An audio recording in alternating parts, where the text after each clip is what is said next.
So nalagyan ko na to ng sanding sealer at saka varnish. So medyo makinis na yung ano na ito, yung pinaka surface. Magpipintura na tayo. Tingnan natin kung anong kalalabasan. Pero yung isa, hindi ko na pinakita. Bali, ganito muna ginawa kong pintura sa kanya. So mula yan dito. Tapos madali lang naman yung ginawa ko nung una. Nag-spray lang ako ng puti rito at saka silver sa bandang ibabaw na yan, pati yung ilalim.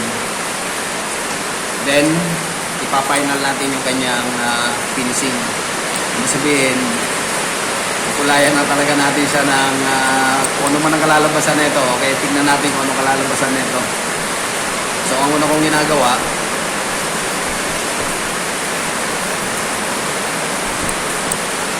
silver muna itong nandito sa taas na to. Then maglalagay na ako ngayon ng kaliskis. Itim naman na kaliskis ang gagamitin ko. Okay, so simple lang ang ginagawa ko. Kukuha lang ako ng mga ganitong mga net. Tapos ipoporma natin dito para makagawa tayo ng kaliskis. So tingnan natin kung ano kalalabasan. Okay, so ganito lang ginagawa ko. Inaalay ko lang na maigi. Tapos iipitin lang ng kahit na pang ipit. Pwedeng, ang ginagamit ko, minsan ito. Para batak na batak yung portion na to. Tapos iaalay natin yung hilera rito.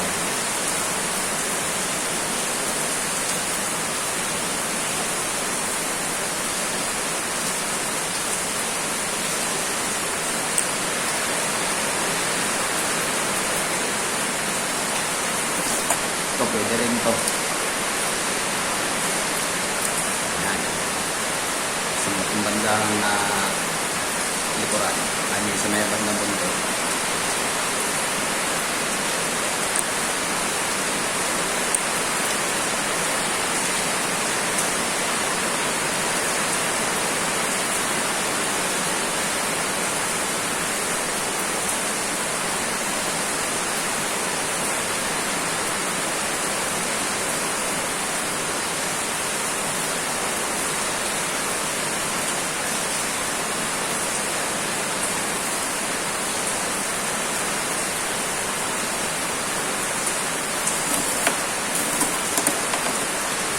Konti lang ang ginagamit ng pangkulay dito. Ito lang ang available kong pangkulay.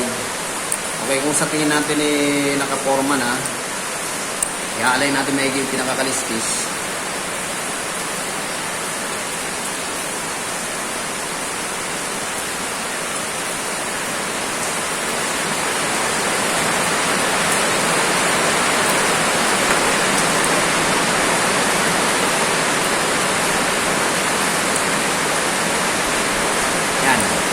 Pwede na tayo magkulay rito sa ibabaw. Ang pangkukulay ko rito ay itim sa ibabaw. Sa bandang ilalim, mahala na mamaya kung ano maisipan. Tignan na lang natin kung ano kalalabasan nito. Okay, so naka-ready na ito para sa pagpipintura. Ang una kong gagamitin dito ay kulay itim. Sa ibabaw na.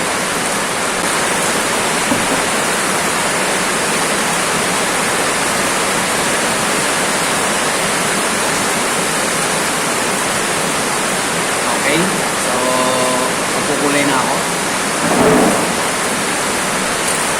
Ito lang ginagamit ko.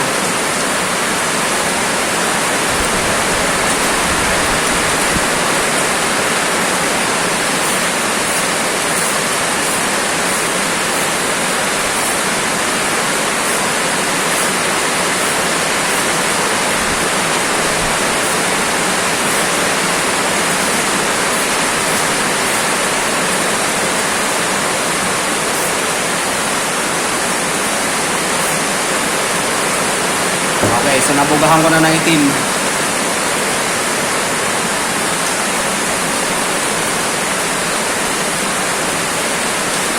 Tignan natin kung balanse.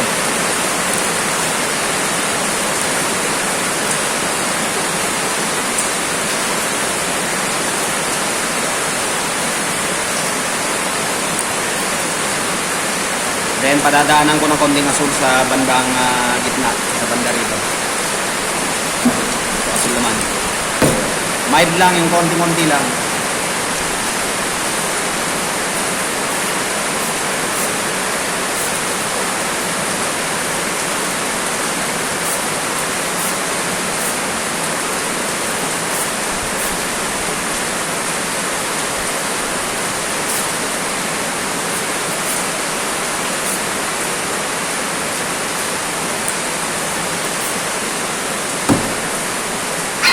Okay. Then, plano ko sa bandang ilalim naman, medyo didilawin ko ng konti.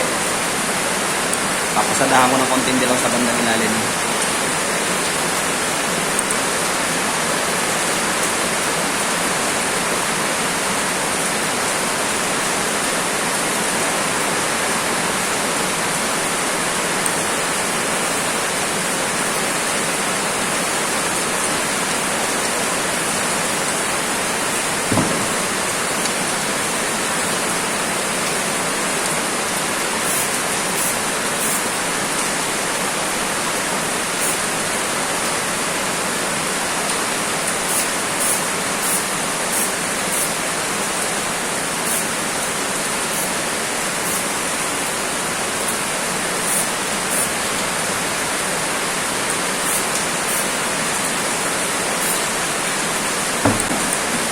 Bali, tatlong kulay na ibubuga natin dyan. Magpapatuyo muna tayo na ito bago natin baklasin. Kasi mawawala sa forma yung mga kaliskis natin kapag tinanggal natin ng medyo basa pa yung pintura. Ngayon, kung meron kayong pipintahan sa tingin ninyo habang hindi pa nagtatanggal, pinturahan na ninyo. Halimbawa, gusto kong dagdagan ng kulay yung buntot. Halimbawa, lalagyan ko ng konting yellow. Ibugaan ko na ngayon.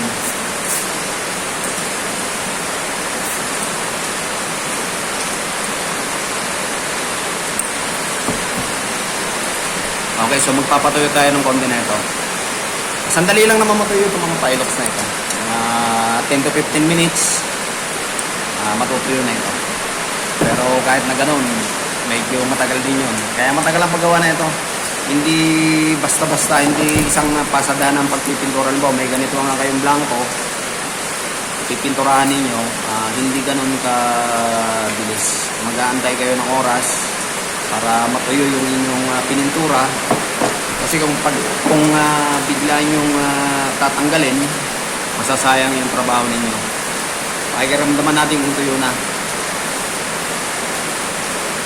Pwede nyong gamitan ng heat gun para matulin. Pero ako, hinahayaan ko lang. Sandali lang naman ito eh. Tingnan natin kung anong kalalabasan na ito.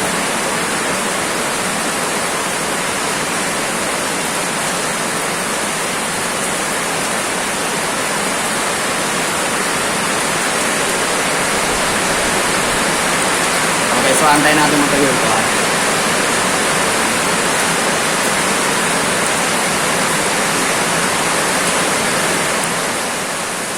Okay, sa palagay ko tuyo na ito. Papaklasin na natin. Tingnan natin kung anong kalalabasan ng kulay na ito.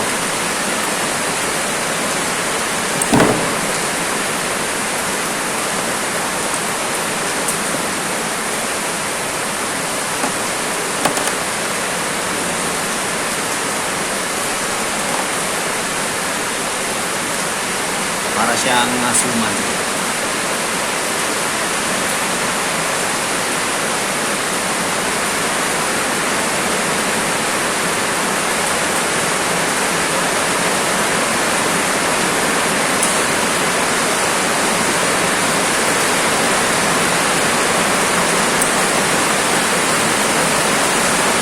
Okay. So ito yung kinalabasan niya.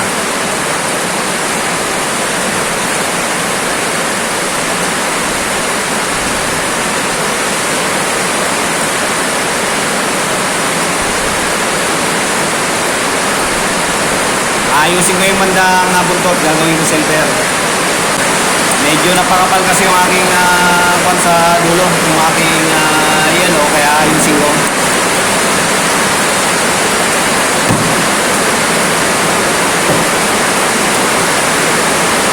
Ito, silver ito.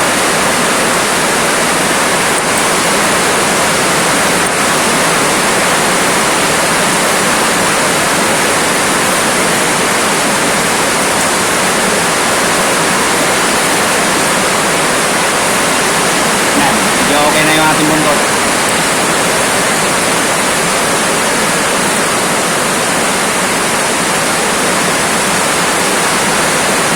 Then, bubugahan ko rito ng konting orange sa part na ito.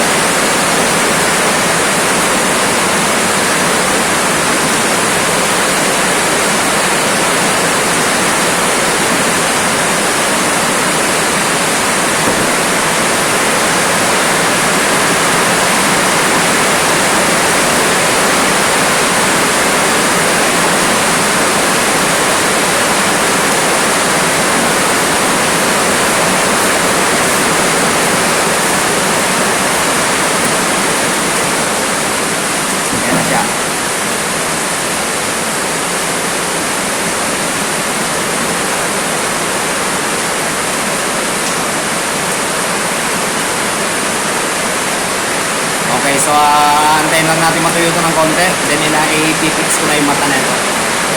Pagka natuyo na, saka ko ilalagay yung mata. Saka yung pang ano niya rito, pang sisid niya. Okay, so ayan, nakabuo na tayo ng isang kakaibang isda. Hindi ko alam kung anong tawag sa isdang to.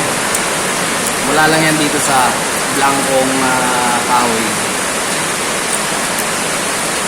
Ayan, lahat ito may ano to, may tumutunog sa loob. Nilagyan ko para pang ano sa isda, pang takaw, pang simba. Okay, so patutuyuin ko na lang ito, then a-applyan ko ng kwan ng epoxy resin.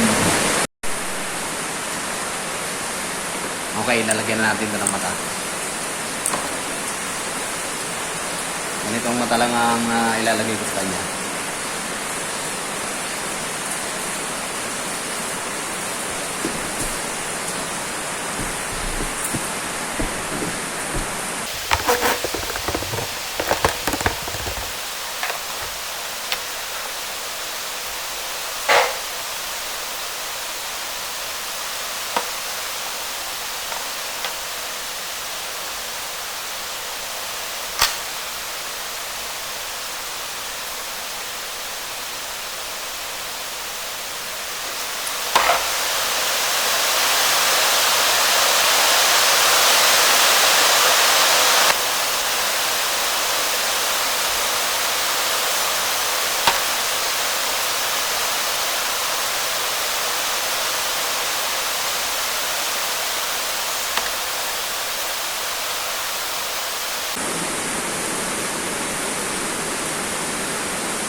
Kinakailangan malagyan natin ito lahat. I mean, kinakailangan maganda yung pagkakalagay ng ating glue.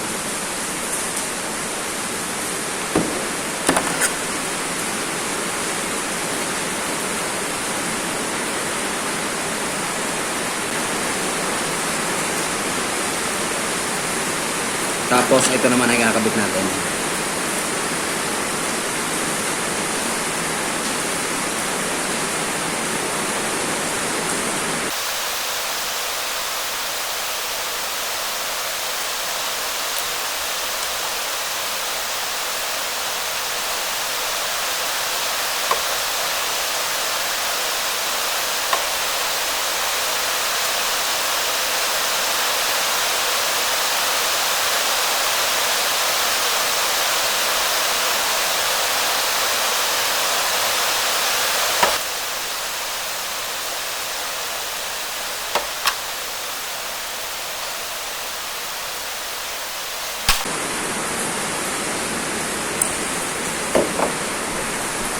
Okay. So, sa palagay ko, okay na ito.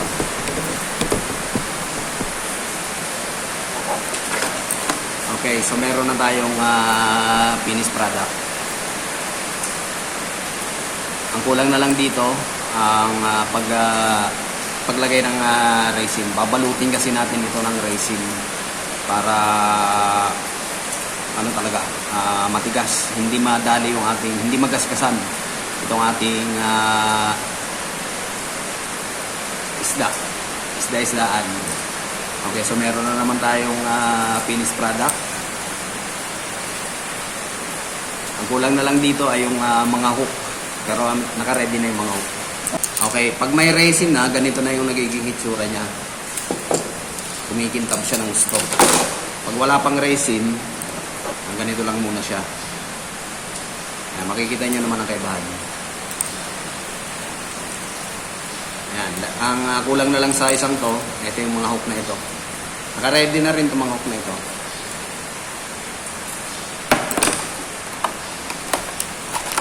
Kakasak na lang yung mga hook.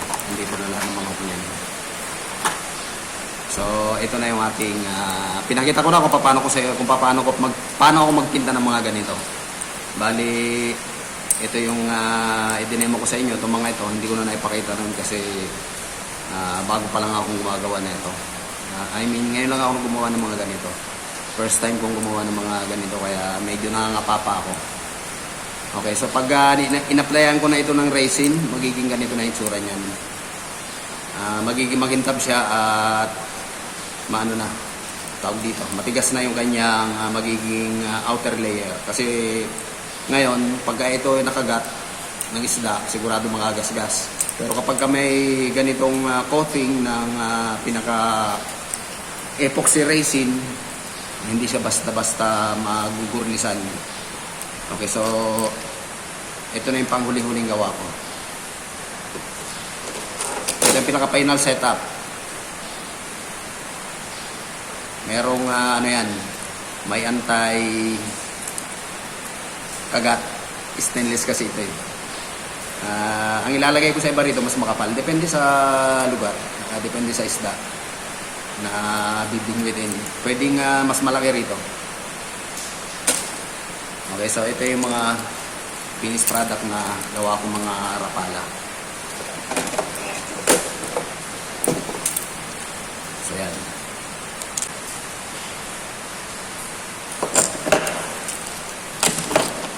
So, ito na yung pinakahuli kong gawa. Ipinakita ko kung paano ako magpintura ng mga ganitong klase ng rapala. Just imagine, ganito lang yung itsura niyan. Isang normal na kahoy. Parang 1/2 by 1 and 1/2 lang ito na kahoy. 3/4 by 1 and 1/2 yata na kahoy. Ginawa kong ganitong artificial wood. Ito, sabay-sabay kong gagawin. Pinakita ko lang sa inyo kung paano buuin itong isang ito. Ang kulay na lang nito, lalagyan na lang siya ng epoxy resin. Then, magiging ganito na siya. Sabit-sabit na sila. Maganda kasi kapag may epoxy resin para makintab at saka protektado yung ano natin, yung ating artificial lure. Kasi pag wala pang kung wala pang epoxy resin, hindi pa siya masyado makintab. Ganito lang ang kanyang itsura. Dalawang klase nga pala yung ginawa ko. Ito pang ibabaw lang. Pag hinahatak, sa ibabaw lang siya. Hindi tulad ng ganito, pag hinaltak ito, ang tendency nito lumubog ng konti para may palubog ng konti. At marami pa rin akong iniisip na design tungkol sa mga ganito. Sari-sari na yung naiisip ko. Kasi first time kong gumawa ng mga ganito. Kahit na wala akong masyadong gamit dito sa shop, kaunting kwan lang, makakabuo kayo ng ganito. Naipakita ko sa inyo kung paano maggawa ng mga ganitong kahoy para mapalabas yung ganito. Then, ang problema na lang, yung pagpipinta. Konting ano lang, konting gembot lang, magmumukha rin isda yan. Sa akin, alatsamba nga lang, walang klase mga isda ito. Sari-saring design ng, kung ano lang maisip kong design, sari-sari siya. Bahala nang mag-judge, maging judge ang isda sa ilalim ng dagat. kung anong klaseng isda sa tingin niya yung mga ito. Okay, so ang ginamit ko lang ng mga pintura, yun lang, ilang piraso lang. Yan. Wala na akong masyadong sari-saring pintura pa. Wala rin akong spray gun. Mano-mano lang, pinakita ko naman sa inyo. Okay, so maraming salamat. Hanggang dito na lamang muna uli. Sana may napulot kayo idea kung paano maggawa ng mga ganitong klase mga rapala. Kasi kung bibili nyo to, medyo may kamahalan talaga. Mahigit 1,000. Hindi lang 1,000 minsan. Kaya kung medyo may ano kayong konti, may time kayo, kayang-kaya nyo yan. Yan. Makakabuo kayo ng mga ganito. Pwede na kayong mangisda nang hindi masyadong nagagastusan at sarili nyo pang design. Okay, so hanggang dito na lamang muna uli. Sana may natutunan kayo sa aking channel. Sana abangan nyo pa yung iba ko pang mga gagawin sa channel na ito. Maraming salamat sa mga subscribers at sana huwag kayong magsawa sa mga ginagawa ko at sundan nyo pa yung aking channel. At maraming salamat sa mga bagong subscribers na nagsasubscribe. Ganon din sa mga silent viewers ko na hindi umihimik. At ako'y malaking utang na loob kung kayo nanonood sa aking channel. Hanggang dito na lamang muna ulit.